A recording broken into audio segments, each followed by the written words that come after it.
Waouh, c'est vraiment leur saison. Salut les fraudes, j'espère que vous allez bien. On se retrouve pour une nouvelle vidéo. Et nouvelle vidéo débrief du match entre Girona et le FC Barcelone. Victoire 4-1 du Barça. Et encore une fois, un Barça convaincant. Encore une fois, un Barça qui a été bon. Encore une fois, un Barça qui se crée des occasions. Encore une fois, un Barça dominateur. Et encore une fois, un Barça qui gagne. 5 matchs, 5 victoires pour le Barça. 17 buts marqués en 5 journées. C'est énorme. Les travaux d'Hansi Flick sont colossaux. Le visage du Barça est transformé. Le Barça fait un début de saison juste monstrueux. Et aujourd'hui, ils étaient face à une très très belle équipe. Une équipe qui a montré de bonnes choses. Une équipe qui a réussi à se créer aussi des situations. Mais tout ça, on va en parler. Avant ça, merci à toutes les personnes qui ont été présentes sur le live. J'ai commenté le match en live et on l'a vécu ensemble. Donc merci à vous. Et merci à ceux qui prendront 2 secondes pour mettre le petit pouce bleu et le commentaire pour le référencement. Vous êtes les gouts. Et on est parti pour ce débrief maintenant. Et on va commencer par dire encore une fois chapeau.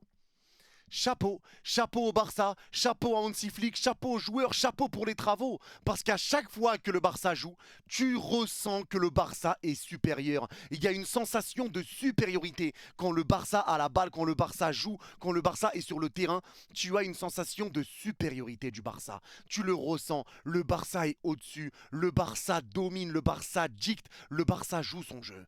Et le travail qu'a fait Hansi Flick, ce qu'il a réussi à faire, c'est juste phénoménal. Je le répète depuis très longtemps, déjà les travaux d'Hansi Flick, on le répète et on le répète, mais c'est trop fort, et Pedri l'a dit lui-même en conférence de presse, qu'au final sur le but de Lamine Yamal, l'erreur de Lopez, la récupération de Lamine et la frappe, il a dit les joueurs on sait où on doit se placer, et c'est ça qui a fait que Lamine Yamal a récupéré le ballon sur le pressing. Les joueurs savent, ils savent où ils doivent être, ils savent comment presser, et là j'ai l'impression de voir un petit peu ce que j'ai dit avec le Paris Saint-Germain hier. Aujourd'hui tu as vu un Barça qui a été une équipe. Ça a été une équipe. Ils ont été ensemble. Ils se sont battus ensemble. Ils ont joué ensemble. Ils ont été collectifs. Ils ont joué dans les petits périmètres. Ça a joué en une touche de balle. Personne voulait prendre la balle et dribbler tout le monde. Ça a bien combiné. Ils ont joué ensemble. Ça pressait ensemble. Il n'y en a pas un qui courait, qui laissait l'autre pas courir.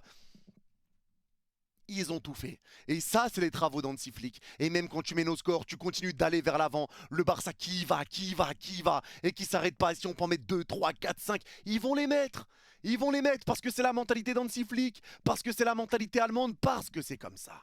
Aujourd'hui, la seule chose que je peux reprocher au Barça et que je peux reprocher à Hansi Flick, c'est peut-être les changements un peu tardifs pour les cadres. Quand tu sais quand même que tu as pas mal de joueurs blessés, je pense que Lamine Yamal t'aurait pu le faire souffler un petit peu avant, mais je pense que Hansi Flick voulait aussi qu'il mette son triplé. Bon, après, il a mis quand même un doublé, on en parlera après. Mais voilà, t'aurais pu faire souffler tes cadres un petit peu plus tôt. Tu menais quand même 4-0 assez rapidement dans ce match. Donc, t'aurais pu faire souffler tes cadres, surtout que tu as un match important contre Monaco en Ligue des Champions. Et la semaine prochaine, tu vas jouer Villarreal qui est 3e. Donc là, aujourd'hui, tu reprends tes points d'avance. Et surtout, tu n'avais pas battu Girona depuis 3 matchs. Sur les 2 derniers matchs, la saison dernière, aller-retour, tu perds 4-2. Aujourd'hui, tu gagnes 4-1. Tu les tabasses. Et aujourd'hui, tu vois encore une fois pourquoi le Barça s'impose. Parce que le Barça a été cohérent. Alors certes, Girona a perdu beaucoup de leurs joueurs par rapport à la saison passée. Mais en tout cas, aujourd'hui, le Barça a bien joué. Et le pire, c'est que Girona n'a pas été mauvais dans ce match. Mais la réalité des choses, c'est que même si Girona n'a pas été mauvais dans ce match, aujourd'hui, s'il y a 8-0 au tableau d'affichage, c'est la même chose. C'est la même chose. Parce qu'il y aurait pu avoir 8-0. Il y a eu des situations que tu as gâchées aujourd'hui pour le Barça. Girona a très peu frappé. Le Barça a géré. Le Barça a vraiment cette capacité, encore une fois, à avoir son placement intelligent. Un pressing qui a fait très mal à Girona. Ils n'arrivaient pas à ressortir du pressing du Barça. Le pressing était bon, le pressing était bien en place, le pressing était intelligent. Encore une fois, ils ne pressent pas n'importe comment. Ils pressent intelligemment. À certains moments, ils pressent, à certains moments, ils reculent. Ils savent à quel moment ils doivent appuyer, à quel moment ils appuient un petit peu moins et à quel moment ils réappuient. C'est ça qui est fort. C'est ça qui est fort. Et quand tu appuies, tout le monde appuie. Et le Girona a du mal à ressortir comme ça. C'est comme ça que tu étais sur tous les ballons. C'est comme ça que tu fais une entame de match où Girona n'arrive pas à ressortir, où tu récupères tous les ballons. Girona avait une stratégie aujourd'hui qui était de jouer bien bas. Ils étaient quand même bien en place. Ils essayaient d'harceler le porteur de balle. Et derrière, ils voulaient aller très vite vers l'avant avec Brian Gil, qui a été quand même très remuant. Et Danjuma, qui a eu un petit peu de mal aujourd'hui, pas mal de fois hors jeu, etc. Mais en tout cas, tu veux aller très vite vers l'avant. Et ils le font bien parce que Girona, c'est une équipe qui va vers l'avant. Eux, s'ils prennent la balle, ils vont vers l'avant. Ils y vont, ils se prennent pas la tête. Défensivement, c'est pas un bus. Ils sont bien en place, ils sont en bloc. Mais ils montent sur le porteur. Donc il y a de l'espace. Mais toi aussi, tu peux leur laisser de l'espace dans ton dos. Donc ils vont beaucoup vers l'avant. Donc ils savent marquer des buts. C'était surtout ça leur grosse force la saison dernière. Ils étaient deuxième meilleure attaque de Liga pour la 10e meilleure défense. Ils prenaient beaucoup de buts, mais ils en mettaient énormément. Là, forcément, tu perds Savio, tu perds Dovbik, c'est un peu plus compliqué. Mais aujourd'hui, tu vois quand même une équipe de Girona qui essaye de jouer sur ses qualités, rapidement vers l'avant, de partir dans le dos des joueurs du Barça. Ils ont réussi à le faire de temps en temps, mais derrière, c'était pas réussi. T'arrivais pas réellement à mettre en danger cette équipe du Barça, parce que le Barça était bien en place, parce qu'au final sur le pressing tu perdais beaucoup trop de ballons, parce que sur le pressing t'arrivais pas à ressortir, parce que le Barça t'a dominé. Aujourd'hui le Barça a pondu une vraie masterclass. Ils ont dominé leur match, ils ont dominé l'équipe qu'ils ont affrontée, ils ont sorti une vraie masterclass. 5 matchs, 5 victoires, le Barça prend confiance et le Barça est une équipe qui est hyper agréable à regarder jouer cette saison. Sur le début de saison, c'est juste monstrueux. Et ça, encore une fois, je le répète, c'est les travaux d'Hansi Flick. Avec Xavi, tu mets d'un but, tu reculais, tu ratais tout. Là, avec Hansi Flick, il veut jamais s'arrêter. Il est toujours aigri sur le bord du terrain, toujours à pousser l'équipe pour aller marquer. Il veut jamais s'arrêter. 17 buts en 5 matchs, c'est énorme. Et le pire, c'est que tu gagnes tes matchs avec la manière. Il y a la manière dans tout ça. Tu joues super bien. L'équipe a super bien joué encore une fois. Et forcément, là, je vais parler des joueurs. Et on va commencer directement par l'attaque. Alors, l'attaque, c'est vrai, les gars. Il y a un Lewandowski qu'on a un petit peu moins vu aujourd'hui. Un Lewandowski qui essayait beaucoup de décrocher, qui essayait de jouer un petit peu latéralement. Mais forcément, comme les joueurs des Girona étaient assez bas et qui montaient vite sur le porteur, pour les Vannes, ça a été un petit peu plus compliqué. C'était un match, on va dire, peut-être pour plus jouer en une touche de balle dans des petits périmètres et essayer de partir dans le dos des joueurs de Girona. C'était un match plus comme ça. Donc, c'était pas réellement un match pour les Vannes aujourd'hui. Donc, les Vannes en dessous, mais pour moi ça me paraît logique qu'il soit en dessous sur ce match.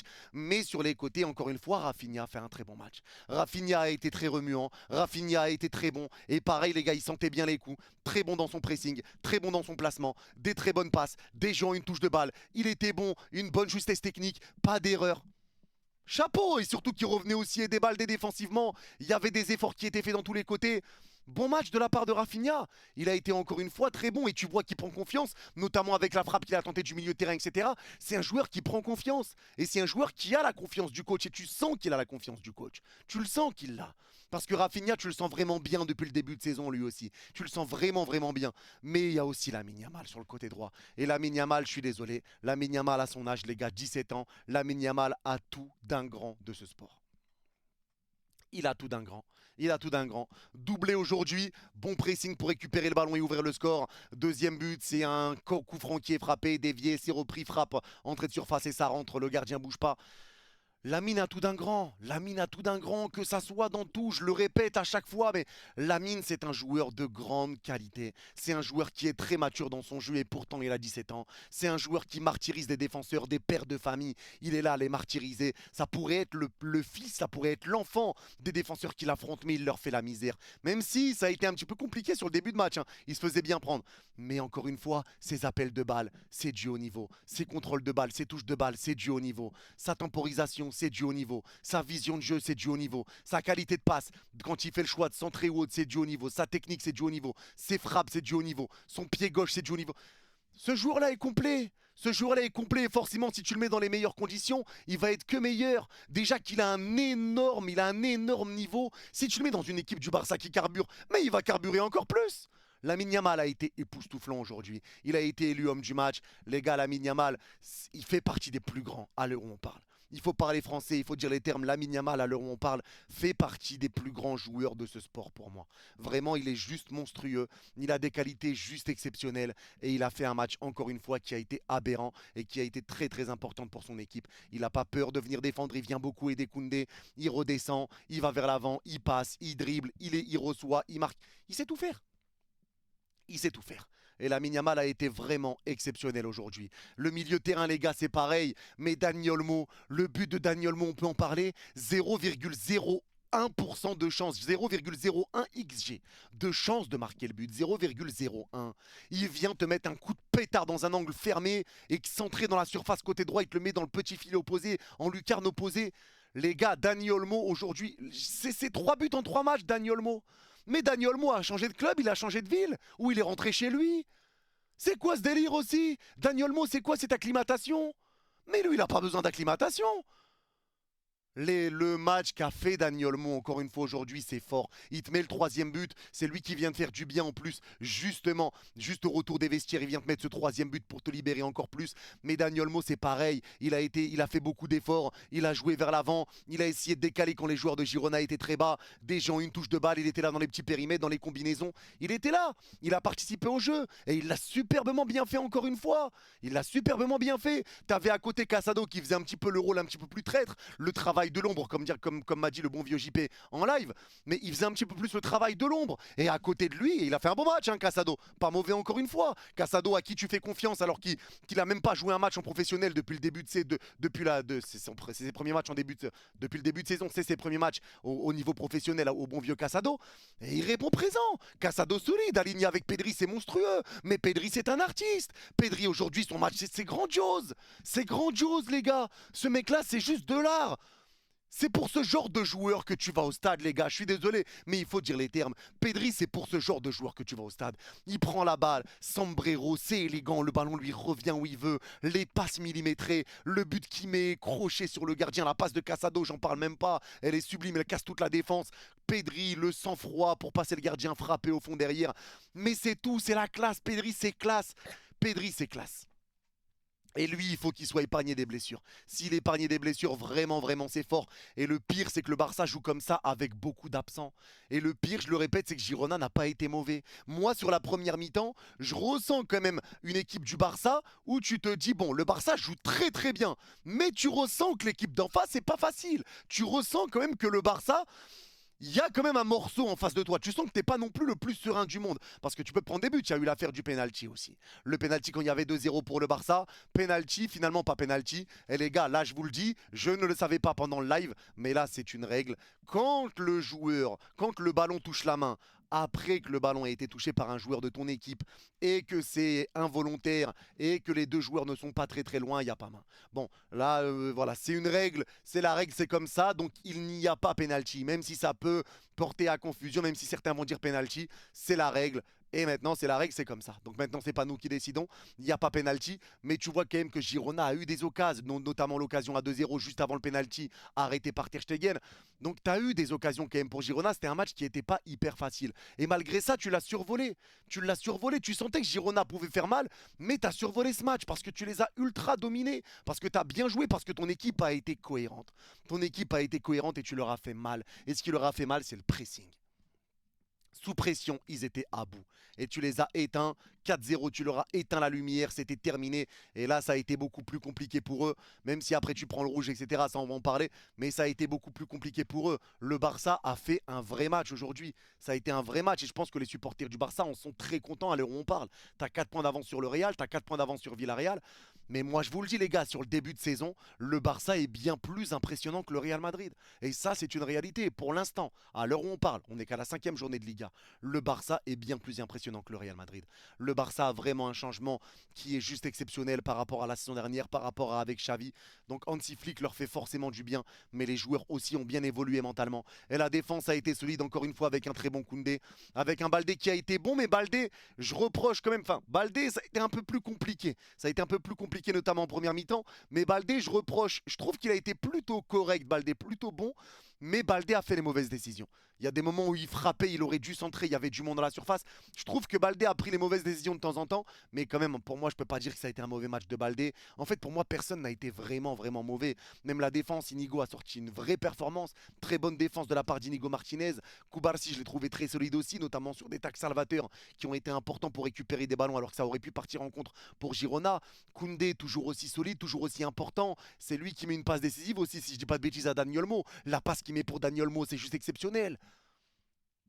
L'ouverture qu'il fait sur l'appel d'Olmo, mais l'ouverture qu'il donne, elle est extraordinaire. Cette équipe du Barça est cohérente. Cette équipe du Barça joue très bien ensemble, je le répète, parce que tout le monde aide tout le monde. C'est un collectif. Le Barça est un collectif avec de très très bons joueurs. Et quand les joueurs qui sont blessés vont revenir, ça va être encore beaucoup plus dangereux. Ça va être vraiment plus dangereux. Le bémol, je retire ce que j'ai dit. Il y a quand même des bémols dans ce match en termes de joueurs. Bémol Ter Stegen. Ter Stegen, vraiment, je le dis, j'ai l'impression à chaque débrief, mais Ter Stegen, ça devient inquiétant. Ça devient inquiétant. Plus ses cheveux repoussent, plus il devient nul. Les gars, je rappelle quand même qu'il y a un an de ça, Ter Stegen est nominé pour le Ballon d'Or, en tout cas nominé pour le trophée Yashin. Et il y en a beaucoup qui disent qu'il doit remporter ce trophée Yashin. Il y en a beaucoup qui disent que Ter Stegen est le meilleur gardien du monde à ce moment-là. Et ça fait qu'un an. Les choses ont changé assez vite. Ter Stegen fait trop d'erreurs. Ses relances sont ignobles. Ses passes sont ignobles. Il fait des erreurs à chaque match. Là, sa sortie sur le but de Girona, elle est dégueulasse. Elle est dégueulasse. Il sort n'importe comment. Ter Stegen, j'arrive pas à comprendre non plus. Ter Stegen, c'est vraiment inquiétant. L'entrée de Ferran Torres, ça a été sec. Il est rentré, carton rouge. Bon, après, pas une grande perte, j'ai envie de te dire. Mais après, c'est normal que le Barça ait quand même baissé un petit peu de régime. Tu menais 4-0, t'étais contre Girona, t'étais à Girona, t'étais à l'extérieur. T'as fait le taf. T'as fait le taf et tu l'as très bien fait. Et moi, les gars, j'ai envie aussi de parler d'Eric Garcia. Eric Garcia, les gars, j'aurais jamais pensé dire ça et je le redis encore. Je trouve que c'est un joueur qui a quand même vraiment du jeu balle au pied. Il a vraiment du ballon, ce mec-là. Il sait porter le ballon, il sait défendre, il a fait pas mal de retours, il a été un peu partout hein, sur le jeu offensif et défensif du Barça. Je trouve que le rôle de super sub en tant que numéro 6 au FC Barcelone peut lui aller à Eric Garcia parce que vraiment son entrée a été bonne. Mais aujourd'hui, tu as vu un grand Barça. Tu as vu un grand Barça, une équipe qui a été cohérente, une équipe qui a très bien joué. Le seul bémol que je peux dire encore une fois, c'est peut-être les changements qui auraient dû être faits un petit peu plus tôt. Il faut faire attention, tu peux te permettre de faire souffler tes joueurs, tes cadres, il faut les faire souffler. Mais en tout cas, le Barça a déroulé. Girona était pourtant pas mauvais, Girona était pourtant pas ignoble, mais tu leur as cassé la gueule. Tu leur as cassé la gueule et je peux pas dire plus. Tu les as éteints. Donc bravo au Barça, super match. Vous les avez tabassés juste avant qu'on les affronte en plus. Donc moi ça me va totalement. Mais gros match du FC Barcelone. Chapeau au Barça. On verra si ça va continuer sur la saison. Mais pour l'instant, le Barça est une équipe très impressionnante. C'est tout pour ce débrief. Alors n'hésitez pas à me dire en commentaire les gars, ceux qui l'ont regardé, ceux qui sont d'accord avec moi. Et pour ceux qui l'ont, il suffisait même si vous n'êtes pas d'accord. Et pour ceux qui l'ont regardé jusqu'au bout, n'hésitez pas à mettre cerise en commentaire. Et je comprendrai que vous l'avez vu jusqu'au bout. Prenez soin de vous. Vous êtes les gars out. Bye bye. Et bravo le Barça.